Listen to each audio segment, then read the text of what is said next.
Shalom Bapak Ibu Jemaat GBG Grand Tuparev pun yang menyaksikan siaran pada pagi siang hari ini. Tuhan Yesus baik. Ada amin di tempat ini. Haleluya. Kita akan memulai ibadah kita. Mari kita satukan hati kita. Kita tundukkan kepala. Kita berdoa. Bapa, kami mengucap syukur Tuhan Yesus untuk hari ini. Kembali lagi kami boleh beribadah Tuhan Yesus. Walaupun kami tidak bertatapan secara langsung, tetapi hati kami Tuhan bersatu hati, rindu untuk memuji memuliakan Engkau Tuhan Yesus. Kami percaya Engkau adalah Bapa yang setia. Engkau adalah satu-satunya penolong dan jawaban dalam setiap pergumulan hidup kami, kegelisahan hati kami, harapan kami.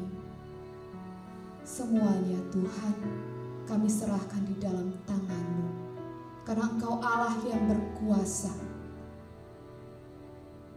Mari Tuhan Yesus, terimalah pujian penyembahan yang hendak kami agungkan, kami naikkan Tuhan.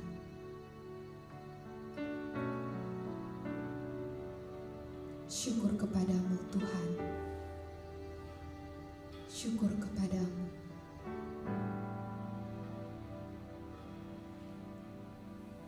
Haleluya, haleluya, haleluya. Haleluya. Haleluya.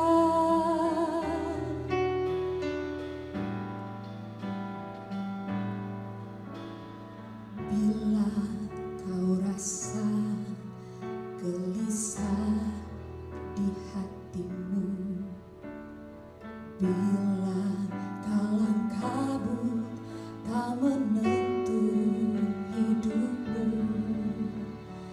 ingat masih ada seorang penolong bagimu.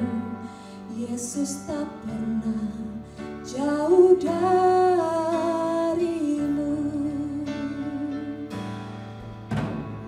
Bila kau rasa gelisah di hatimu, bila kalang kabut tak menentu hidupmu, ingat masih ada seorang penolong bagimu. Yesus tak pernah jauh darimu. Berseru memanggil namanya, berdoa Dia akan segera menghampiri dirimu. Percaya Yesus tak jauh darimu, Dia hanya sejauh doa.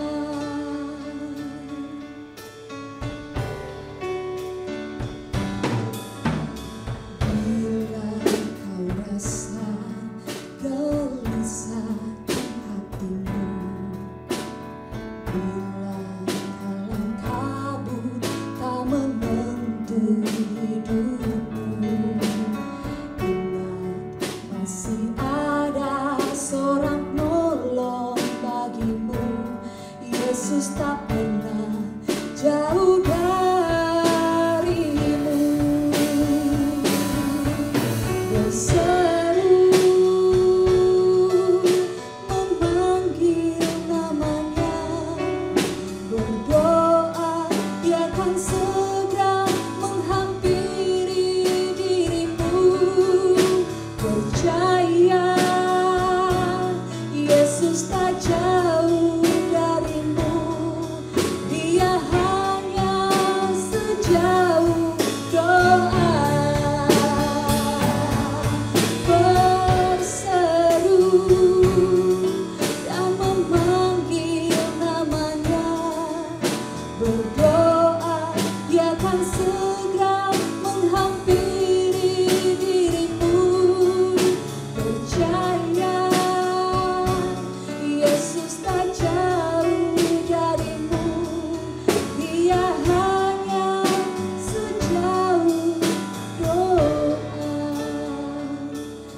sambil kita mengangkat pujian ini dari Allah.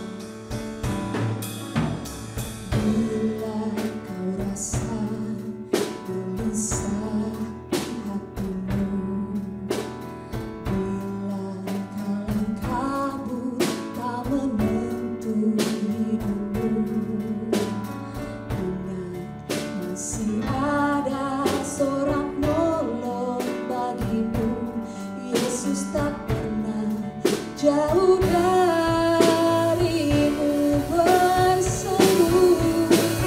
Berseru,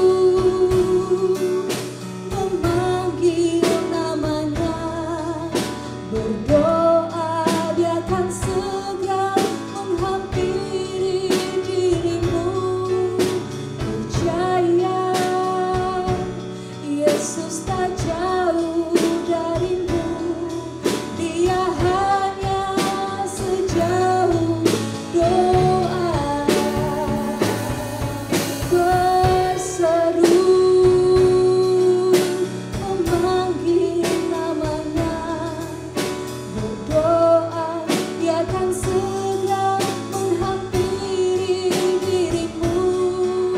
Percaya Yesus tak jauh darimu, dia hanya sejauh doa. Dia hanya sejauh doa. Dia hanya sejauh doa.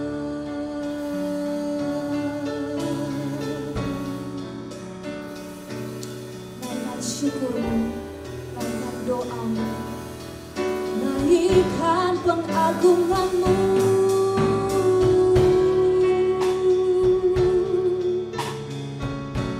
Bawa segala rasa khawatirmu, bawa segala rasa gelisahmu kepadanya. Dia ada, dia ada dan mendengar seruanmu. Dia ada menanti doamu. Mari berdoa, naikkan syukurmu kepada dirinya, sebab dia yang layak terima pujian, sebab dia Allah, dia Allah yang hidup. Dia Yesus telah menunggumu. Haleluya, haleluya.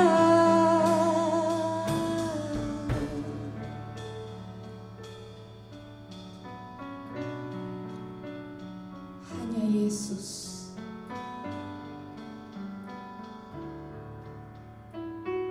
datang kepadanya. Serukan doa permohonanmu. Serahkan segala kekhawatiranmu. Hanya Yesus, Yesus Kristus, dia satu-satunya yang sanggup menolongmu dan menolongku.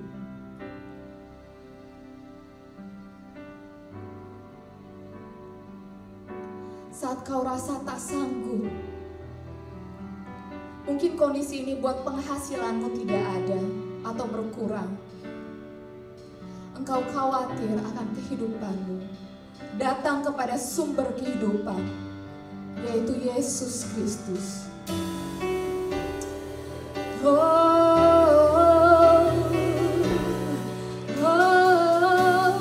Panggil namanya Yesus, Yesus, Yesus. Panggil namanya Yesus, naikkan doamu, naikkan syukurmu.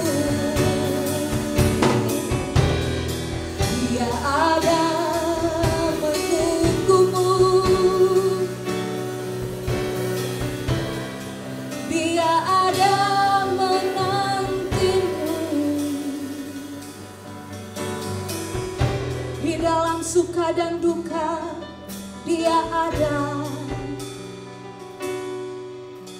Dia ada. Dia ada. Sungguh Kau berarti dalam kehidupan kami Tuhan Yesus.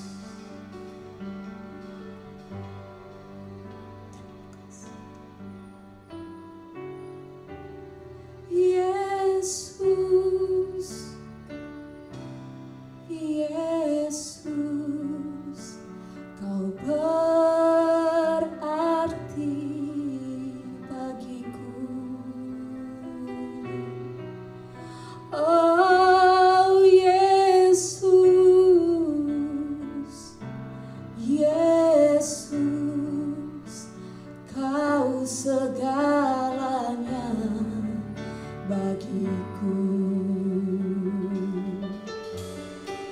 Yesus,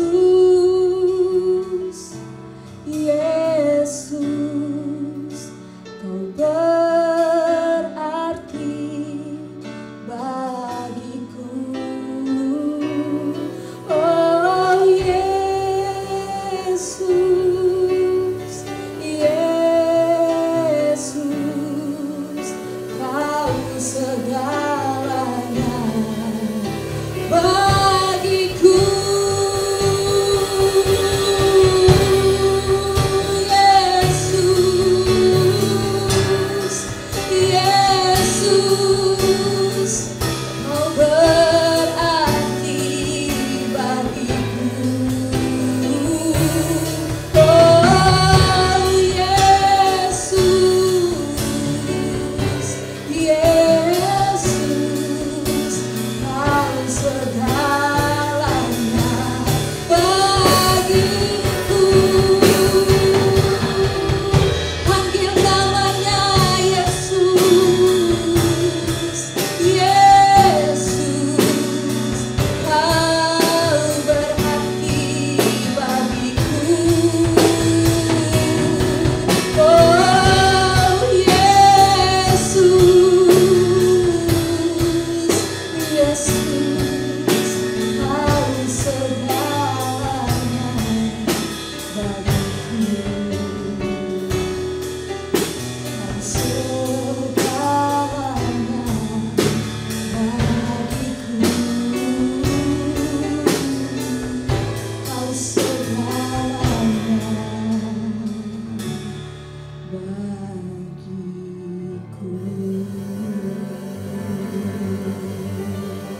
Haleluya, haleluya.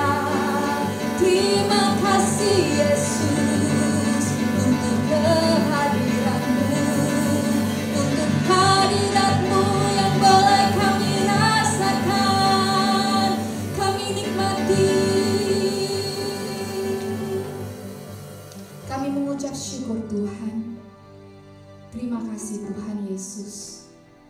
Terima kasih untuk firman-Mu yang menguatkan kami bahwa Engkau ada di setiap situasi Tuhan.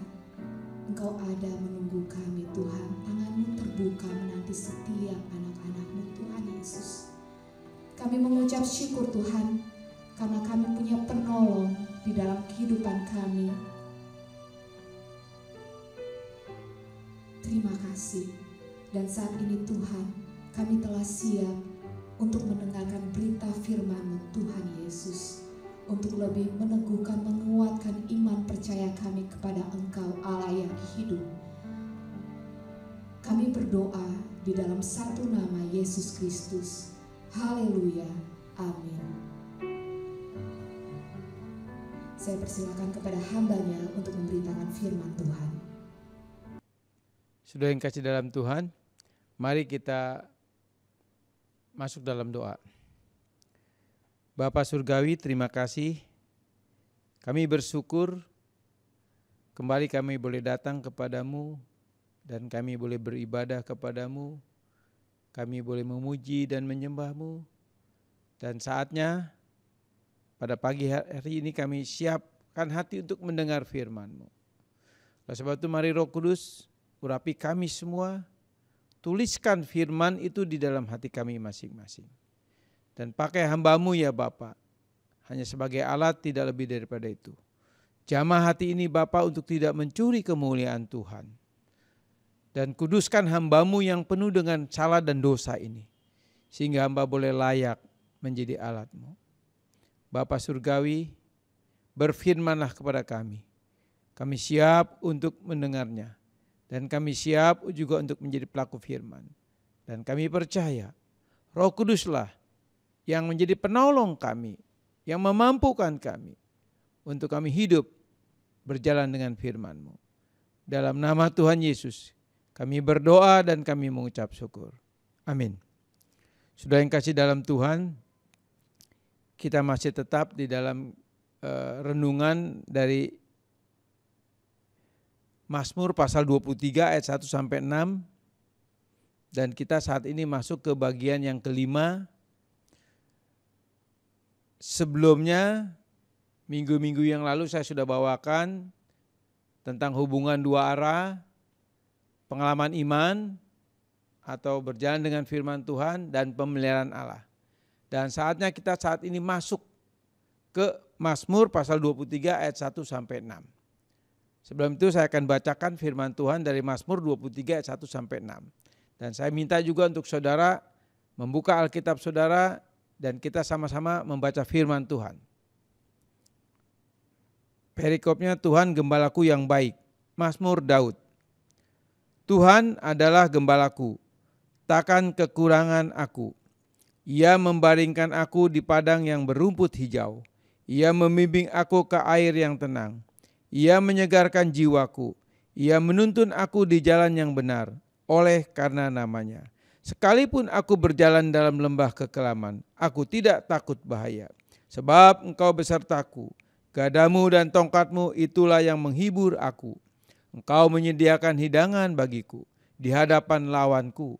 Engkau mengurapi kepalaku dengan minyak, pialaku penuh melimpah.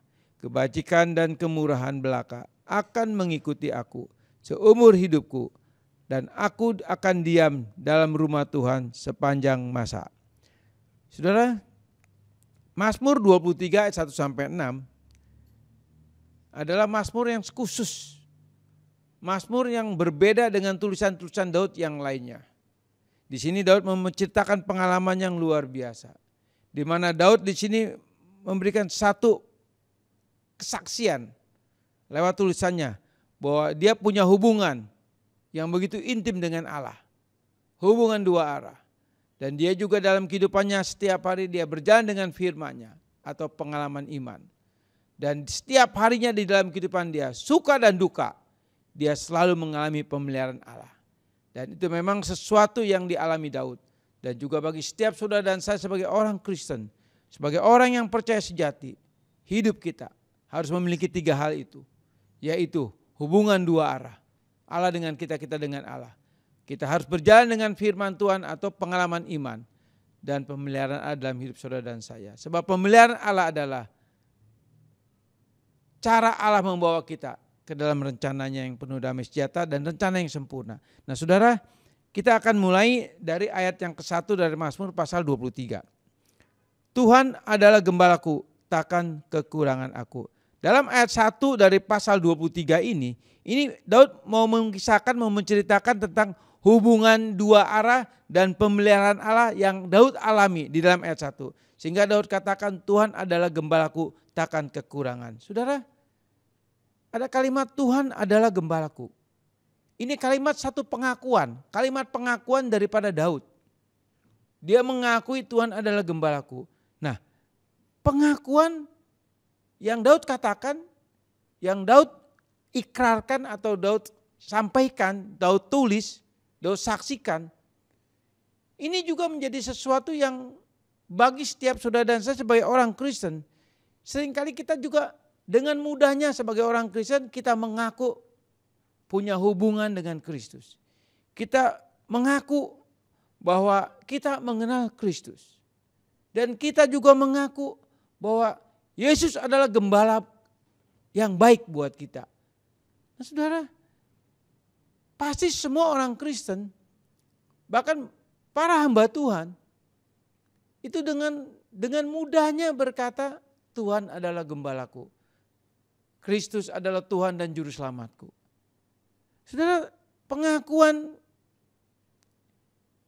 yang kita lakukan, yang kita katakan, yang kita ikrarkan, atau para hamba Tuhan katakan, ini bukan menjadi suatu bukti. Bukan menjadi suatu bukti apakah dia punya hubungan dua arah. Allah dengan dia dengan Allah, atau Allah dengan kita dengan Allah. Jadi pengakuan itu bukan suatu bukti. Bukan satu bukti, saudara. Kenapa saya katakan pengakuan itu bukan satu bukti? Ini harus saudara dan saya pahami. Karena seringkali, saudara, kalau kita melihat orang Kristen atau para hamba Tuhan, dia mengaku Yesus adalah Tuhan dan Juru Selamat saya. Dia mengaku Yesus adalah Gembala Agung saya. Lalu kita dengan mudahnya kita percaya. Sebab saat ini banyak sekali, saudara. Dan banyak sekali anak-anak Tuhan. Banyak sekali hamba-hamba Tuhan yang mengaku-ngaku bahwa dia kenal Tuhan. Bahwa Tuhan bicara kepada dia. Tuhan berfirman kepada dia. Tuhan suruh ini dan itu kepada dia. Seringkali, saudara, kita gampang mempercayai pengakuan-pengakuan itu. Yang tadi seperti saya katakan, pengakuan itu bukan bukti bahwa dia punya hubungan dua arah. Bukan bukti. Saudara, firman Tuhan katakan di dalam Matius 7 ayat 21 sampai 23. Firman Tuhan katakan demikian. Bukan setiap orang yang berseru kepadaku, Tuhan, Tuhan akan masuk ke dalam kerajaan surga. Melainkan dia yang melakukan kehendak Bapakku yang di surga. Sudah perhatikan ayat 23, ayat 21. Bukan setiap orang yang berseru-seru kepadaku, Tuhan, Tuhan akan masuk ke dalam kerajaan surga. Melainkan dia yang melakukan kehendak Bapakku yang di surga. Saudara perhatikan sini. Bukan setiap orang yang berseru kepadaku. Artinya bukan setiap orang yang mengaku aku kenal Yesus. Aku percaya Yesus. Yesus adalah gembalaku. Dialah Tuhan dan Juru Selamatku. Sekalipun itu hamba Tuhan. Tidak jaminan, saudara. Tidak jaminan, saudara. Dia memiliki hubungan. Sebab pengakuan itu bukan bukti dia memiliki hubungan dua arah. Walaupun dia mengaku bahwa dia punya jam-jam doa. Dia mengaku setiap hari dia berdoa sekian lamanya, sekian jam. Dia mengaku Tuhan bicara kepada saya. Itu sekali lagi saya katakan bukan jaminan. Bukan jaminan. Dia memiliki hubungan dua arah. Sebab Tuhan katakan jelas sekali dalam Matius 7 ayat 21. Sangat jelas, bukan setiap orang yang berseru-seru kepadaku Tuhan, Tuhan akan masuk dalam kerajaan surga. Melainkan dia yang melakukan kehendak Bapakku yang di surga. Nah, orang yang punya hubungan dua arah, itu pasti menjadi pelaku firman. Orang yang menjadi pelaku firman, artinya orang yang berjalan dengan iman. Orang yang berjalan dengan iman, artinya hidupnya memiliki pengalaman iman. Ini penting, saudara. Ini penting. Daud katakan, Tuhan adalah gembalaku. Ini pengakuan. Ini pengakuan Daud. Dan Daud pun harus membuktikannya. Apakah betul dia punya hubungan dua arah? Apakah dia punya pengalaman khusus dengan Allah? Kita akan lihat selanjutnya, saudara. Di dalam Matius 21, Matius 7 maksud saya ayat 22, lanjut daripada 21. Dikatakan ayat 22 dikatakan, pada hari terakhir banyak orang akan berseru kepadaku. Tuhan, Tuhan, bukankah kami bernubuat demi namamu? Dan mengusir setan demi namamu, dan mengadakan banyak mujizat demi namamu juga.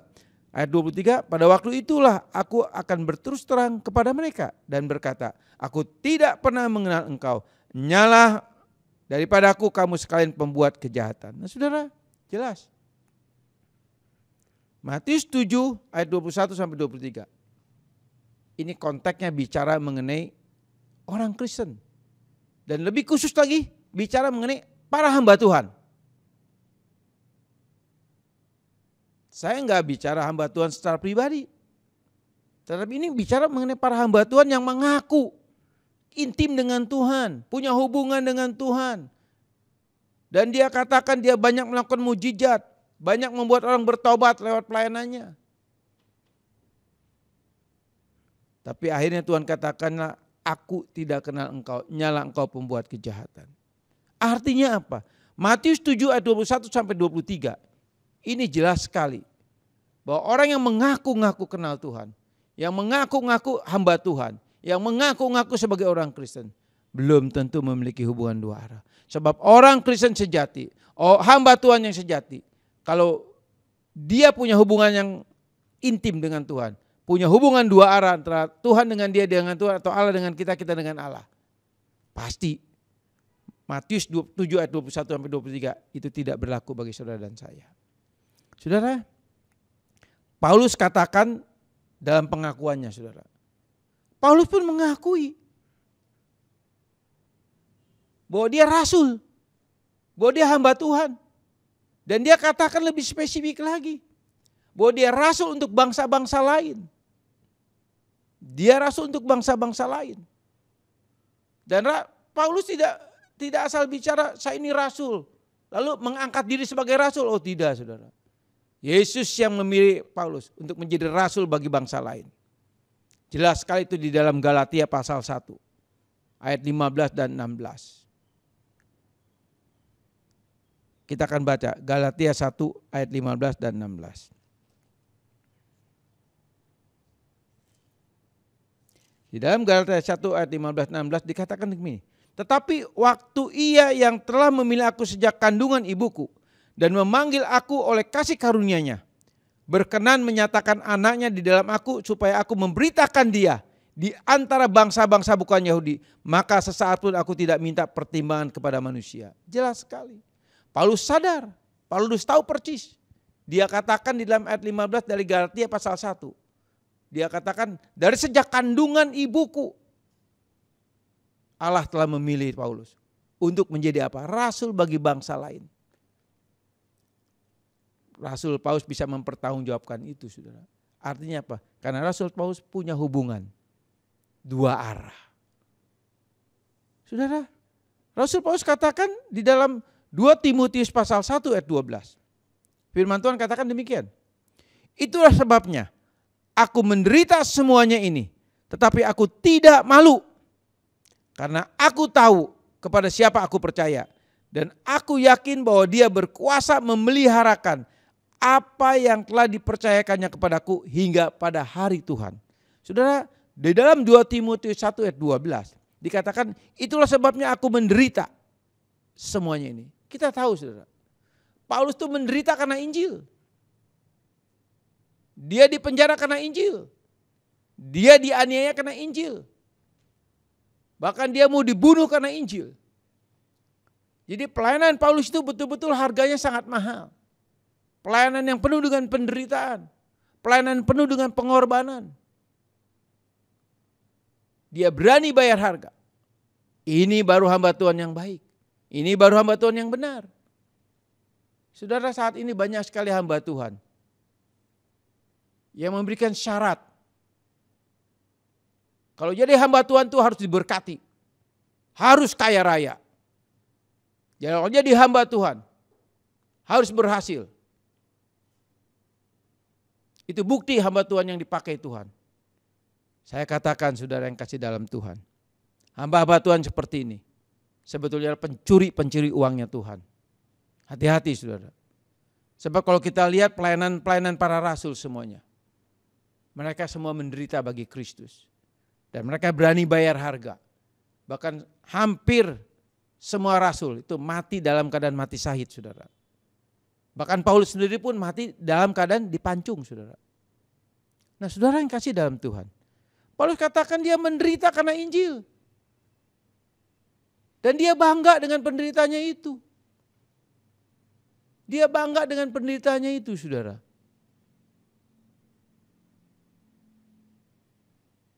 Lalu dia katakan selanjutnya apa? Tetapi aku tidak malu. Nah, ini kalimat yang luar biasa, saudara. Kalau sekarang hamba Tuhan misalnya menderita, ya, miskin secara materi, hidupnya sederhana sekali, lalu mungkin rumahnya juga nggak bagus. Seringkali malu mengakui bahwa dia hamba Tuhan. Saudara, saya katakan, ada banyak hamba Tuhan di desa-desa. Ada banyak hamba Tuhan di pedalaman-pedalaman. Di mana saya sering kali pelayanan ke sana. Dan harusnya mereka yang lebih bangga. Mereka yang lebih berkualitas daripada para hamba Tuhan yang ada di kota-kota besar, yang memperkaya diri. Tapi kualitas rohaninya, saya katakan, itu enggak bagus. Kualitas rohaninya, levelnya itu rendah, saudara. Tapi kalau kita melihat hamba-hamba Tuhan di desa-desa, di pedalaman-pedalaman, mereka berani bayar harga, mereka tetap setia melayani Tuhan. Dan kualitas rohaninya luar biasa, saudara. Tuhan gak pernah salah pilih hamba Tuhan. Sebagaimana Paulus, Tuhan yang memilih Paulus. Tapi saat ini banyak sekali hamba-hamba Tuhan, saudara, yang memilih dirinya untuk menjadi hamba Tuhan untuk melayani. Yang penting pintar bicara. Yang penting punya pengetahuan. Banyak sekali, saudara, hamba-hamba Tuhan seperti itu. Saya bukan nanti hamba Tuhan seperti itu, saudara. Tuhan juga ingin kita diberkati, tapi konteks berkatnya mesti jelas dulu, saudara. Sumber berkatnya mesti jelas dulu. Nah, Paulus katakan dia tidak malu menderita karena Injil. Kalimat tidak malu, ini artinya dia tidak malu karena menderita. Apa? Karena dia memiliki hubungan. Hubungan yang intim, hubungan yang dua arah antara Paulus dengan Allah, dengan Paulus. Sehingga Paulus tidak malu dengan penderitaan itu karena dia punya hubungan. Ini penting, saudara. Dia mengenal siapa Allahnya. Dia mengenal siapa Yesus yang dia layani. Sehingga dia katakan, aku tahu. Karena dia mengenal siapa Yesus sebenarnya. Dan Yesus pun mengenal siapa Paulus. Aku tahu, aku tidak malu. Dan aku tahu. Nah, ini karena apa? Karena bukti daripada dia memang memiliki hubungan. Dan dia bisa mempertanggungjawabkan itu, saudara. Aku tahu kepada siapa aku percaya. Aku tahu kepada siapa aku percaya. Nah, ini sesuatu bukti di mana Paulus betul-betul membuktikan bahwa hubungannya yang intim dengan Allah, Allah dengan dia dengan Allah, atau dia dengan Kristus, Kristus dengan dia. Dia katakan apa? Aku tahu kepada siapa aku percaya. Jadi iman daripada Paulus, iman yang murni, iman yang datang dari Allah kepada Paulus, yang diberikan kepada Paulus. Iman yang berkualitas. Sehingga di dalam penderitaannya dalam karena Injil, dia katakan apa? Dia tidak malu, ya. Dia tidak malu, saudara. Saudara, dia selanjutnya Paulus katakan, aku yakin bahwa dia berkuasa memelihara apa yang telah dipercayakan kepadaku. Jadi Paulus juga mau katakan bahwa Allah atau Kristus yang dia percayai itu memelihara kehidupan Paulus, memelihara pelayanan Paulus. Jadi pemeliharaan Allah kepada Paulus itu pemeliharaan dalam bentuk apa? Dalam bentuk penderitaan. Jadi ketika Paulus masuk dari penderitaan ke satu penderitaan dalam pelayanannya untuk memberitakan Injil atau kabar baik, Paulus mengalami penderitaan demi penderitaan. Tetapi dikatakan Allah tetap memelihara Paulus. Kalau Allah yang sudah bertanggung jawab dan memelihara, Paulus sangat yakin sekali. Dan kita tahu Paulus tidak pernah kelaparan. Paulus tidak pernah kekurangan. Walaupun dalam penderitaan, Tuhan selalu mencukupi segala kebutuhan Paulus. Sudah yang kasih dalam Tuhan. Seperti tadi saya katakan, pengakuan itu bukti, pengakuan itu bukan bukti. Bukan bukti dari bahwa kita memiliki hubungan dua arah dengan Allah. Itu bukan bukti. Jadi kita jangan terpaku dengan pengakuan itu. Tetapi pengakuan itu datang dari mana? Kalau pengakuan yang didasari karena memiliki hubungan dua arah, ya sekali lagi saya katakan pengakuan yang didasari dengan hubungan dua arah antara Allah dengan kita, kita dengan Allah, pengakuan yang didasari dengan hubungan itu, pasti pengakuan itu akan terbukti. Terbuktinya seperti apa? Seperti Yesus katakan di dalam Yohanes pasal 10 ayat 14. Dia katakan, aku mengenal dombaku dan dombaku mengenal aku. Jadi ada saling mengenal antara dua pribadi. Nah, seperti juga Paulus katakan tadi di dalam 2 Timotius 1 ayat 12. Dia tidak malu karena dia mengenal siapa Allah yang dia layani walaupun dalam penderitaannya. Daud mengaku memiliki hubungan juga dengan Tuhan. Tetapi pertanyaannya apakah pengakuan Daud itu juga benar? Kita akan lihat saudara. Kita kembali ke Alkitab. Kita akan baca firman Tuhan tentang pengakuan. Yang tadi saya katakan pengakuan yang bisa dibuktikan atau pengakuan yang benar adalah didasari karena memiliki hubungan dua arah. Memiliki hubungan dua arah antara Allah dengan kita, kita dengan Allah. Dalam 1 Samuel pasal 16 ayat 11 sampai 13.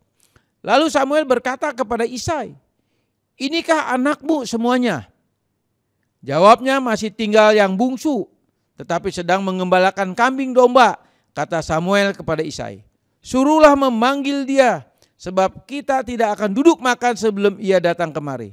Kemudian disuruhnyalah menjemput dia. Ia kemerah-merahan, matanya indah dan parasnya elok. Lalu Tuhan berfirman, bangkitlah, urapilah dia, sebab inilah dia. Samuel mengambil tabung tanduk yang berisi minyak itu dan mengurapi Daud di tengah-tengah saudara-saudaranya. Sejak hari itu dan seterusnya berkuasalah roh Tuhan atas Daud. Saudara, nah ini dasar daripada Daud berkata, Tuhan adalah gembalaku, takkan kekurangan. Kenapa? Karena Daud sendiri secara pribadi dipilih Allah untuk menggantikan Saul nanti. Dan Daud secara pribadi, dia menerima pengurapan dari Allah. Dan dia diurapi untuk menjadi raja. Dan sejak Daud diurapi, Roh Kudus masuk di dalam hati daripada Daud. Sehingga sejak saat itu, hidup Daud dipimpin Roh Kudus. Dan Roh Kudus yang ada di dalam diri Paulus ini, yang ada di dalam Daud ini, yang ada di dalam hati Daud ini. Roh Kudus inilah yang membawa Daud memiliki hubungan dua arah antara Daud dengan Allah, Allah dengan Daud. Sehingga Daud bisa berkata, Tuhan adalah gembalaku. Dan ini pengakuan yang benar, pengakuan yang bisa dibuktikan. Karena apa? Karena Roh Kudus memateraikan itu di dalam hati daripada Daud. Saudara yang kasih dalam Tuhan, seperti tadi saya katakan, bahwa pengakuan harus ada bukti. Buktinya adalah adanya hubungan dua arah antara Allah dengan kita, kita dengan Allah. Ini buktinya saudara. Tetapi dari bukti ini tentunya juga saudara harus ada bukti lain. Harus ada bukti lain. Yang seperti tadi dikatakan di dalam Matius 7 ayat 21. Siapa yang melakukan kehendak Bapakku, dikatakan demikian. Nah, kehendak Bapa apa? Yaitu menjadi pelaku firman. Saudara, saya mau saksikan sedikit dalam pelayanan saya ketika saya melayani. Tuhan utus saya selalu pelayanan ke daerah-daerah, ke desa-desa, ke pedalaman-pedalaman. Tuhan utus saya pelayanan ke sana.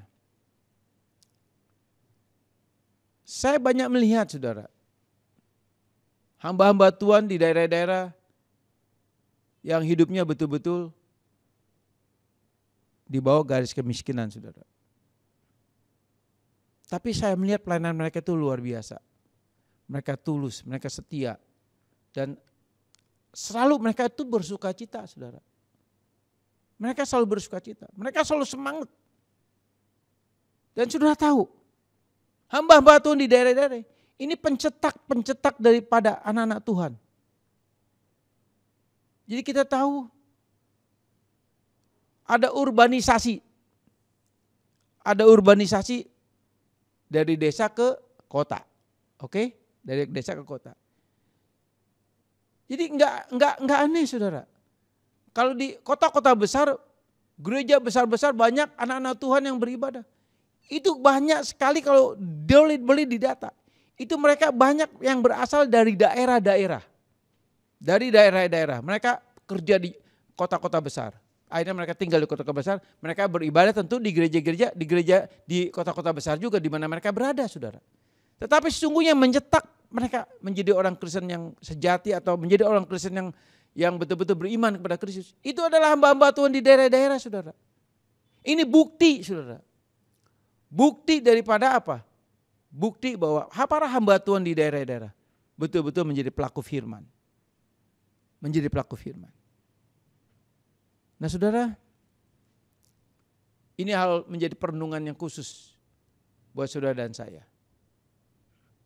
Bahwa kalau kita mengaku kita kenal Kristus, berarti kita harus cek diri kita. Apakah betul kita ini punya hubungan dua arah antara Kristus dengan kita dengan Kristus.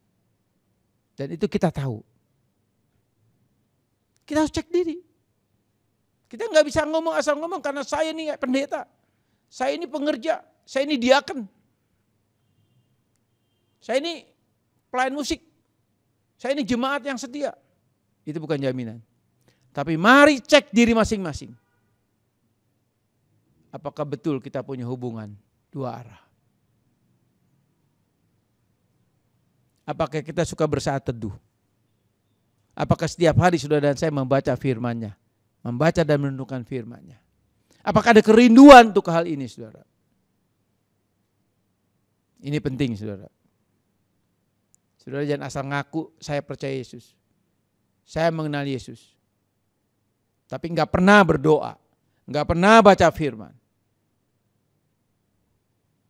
Pengakuan Saudara dan saya kalau seperti itu. Bila Tuhan datang yang kali kedua. Dikatakan apa? Engkaulah engkau segala pembuat kejahatan. Hati-hati Saudara. Saudara, kita masih di ayat 1. Tuhan adalah gembalaku, takkan kekurangan aku. Daud berkata demikian.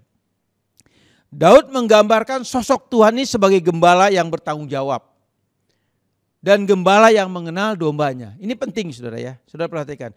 Daud menggambarkan sosok Tuhan itu sebagai gembala yang bertanggung jawab. Dan gembala yang mengenal dombanya. Seperti yang tadi saya katakan Yohanes 10 ayat 14. Aku gembala yang baik. Aku mengenal dombaku dan dombaku mengenal aku. Itu jelas sekali Saudara. Jadi Daud betul-betul bisa menggambarkan satu gambaran yang luar biasa. Dia katakan bahwa Tuhan itu gembala yang bertanggung jawab. Dan gembala yang bertanggung jawab adalah gembala yang betul persis mengenal dombanya. Mengenal di sini Saudara adalah bukan mengenal karena kamu percaya saya, kamu Daud percaya saya, tidak Saudara. Tapi mengenal di sini artinya apa? Artinya Tuhan tahu banget dalaman hati Saudara itu seperti apa. Tuhan enggak ngelihat, Tuhan tidak melihat ekspresi Saudara, Tuhan tidak melihat pinternya Saudara nyanyi, pinternya Saudara baca firman, pinternya Saudara bawakan firman. Tuhan tidak lihat fenomena luar Saudara. Tapi ya fenomena yang dalam yang Tuhan lihat. Hati Saudara yang Tuhan lihat. Apakah betul hatimu memuji Tuhan ketika engkau memuji Tuhan? Apakah hatimu berdoa ketika engkau berdoa kepada Tuhan? Nah dalam keseharianmu, dalam keseharian kita, apakah betul apa yang kita ucapkan, apa yang kita lakukan yang semuanya kelihatannya baik dan benar, apakah betul itu dari hati Saudara? Jadi kalimat mengenal di sini artinya apa? Tuhan mengenal dombanya artinya dia tahu banget hati, dalaman hati daripada anak-anaknya, daripada dombanya. Dan Tuhan paling tidak suka dengan orang Kristen yang munafik, Saudara. Dengan kepura-puraan.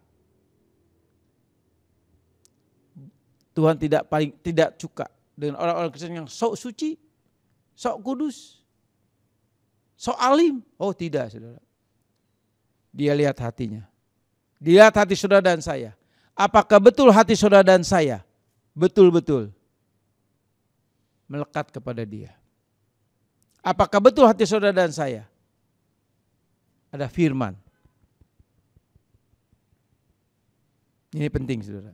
Dia melihat hati, bukan melihat fenomena luar kita. Saudara yang kasih dalam Tuhan. Mengapa Daud bisa menggambarkan Tuhan sebagai gembalanya? Ini penting, saudara. Kan Daud katakan, Tuhan adalah gembalaku. Tuhan adalah gembalaku. Ini pengakuan Daud. Kenapa Daud bisa katakan Tuhan adalah gembalaku? Kita akan lihat, saudara. Di dalam Mazmur 78 ayat 70 sampai 72.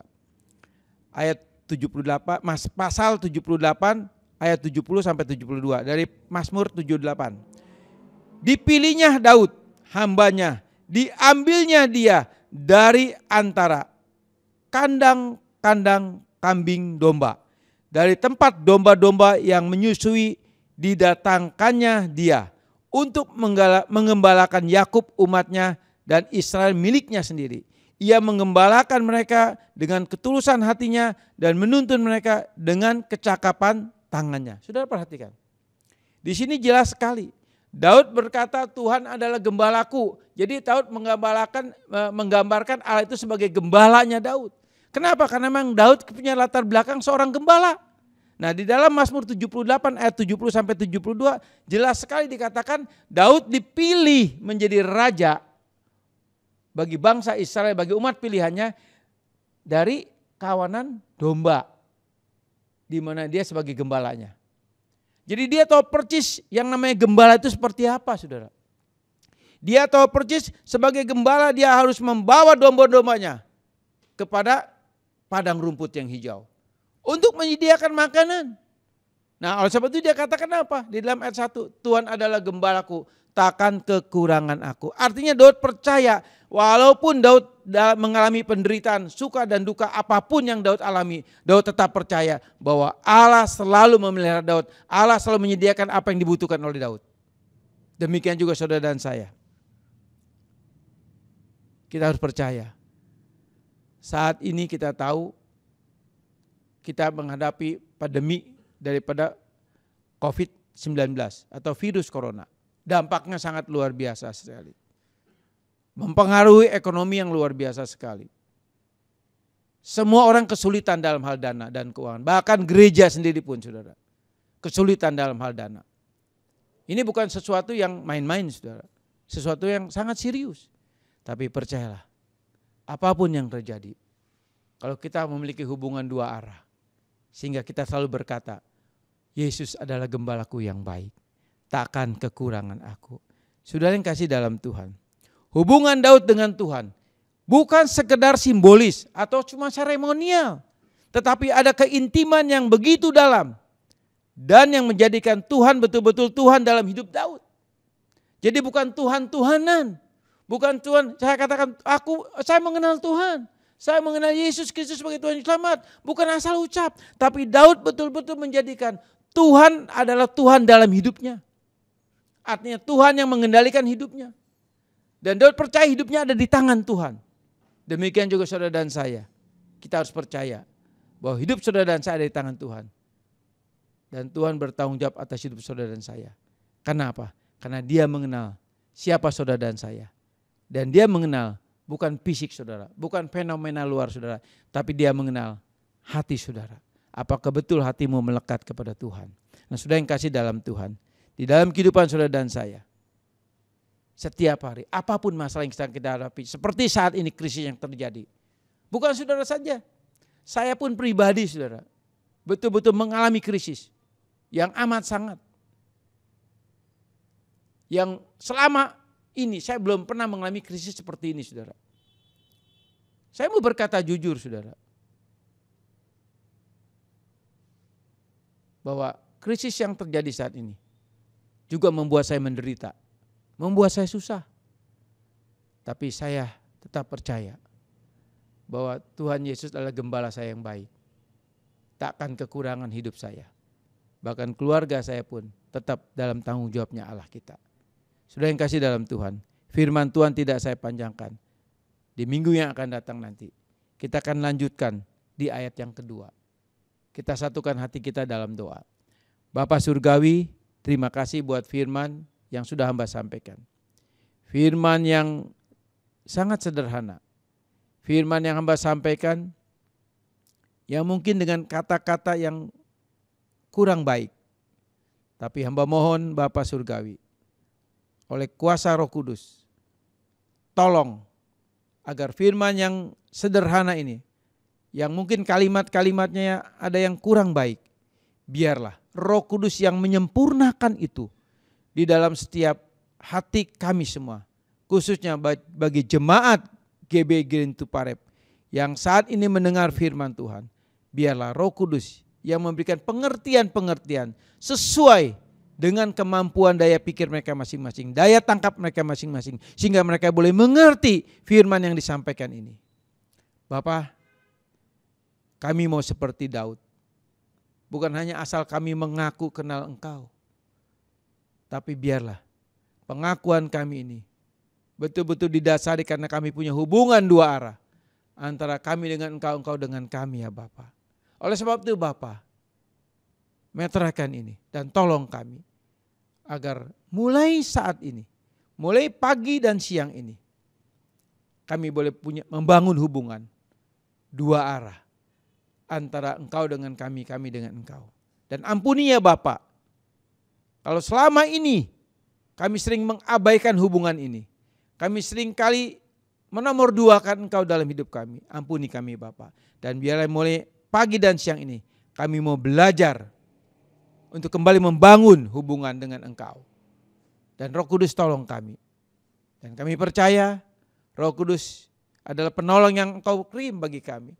Roh Kudus yang ada dalam hati kami, Ia akan menolong kami, akan membawa kami, akan menuntun kami untuk kami kembali membangun hubungan dua arah antara Allah dengan kami, kami dengan Allah di dalam Yesus Kristus Tuhan. Bapak, terima kasih buat semuanya. Kami tutup firman ini hanya di dalam nama Tuhan Yesus Kristus. Bapak Ibu Jemaat, kita telah mendengarkan berita firman Tuhan, dan saat ini kita tiba pada akhir ibadah. Untuk itu saya mengajak kita semua bangkit berdiri. Kita akan menutup ibadah ini. Terima kasih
Saudara yang kasih dalam Tuhan, mari buka hatimu dan angkat kedua tanganmu. Terimalah berkat daripada Allah Bapa dan Allah Anak dan Allah Roh Kudus, yaitu di dalam kasih karunia Tuhan Yesus Kristus, hari ini sampai Tuhan datang yang kali kedua. Yang percaya katakan, amin. Tuhan Yesus memberkati.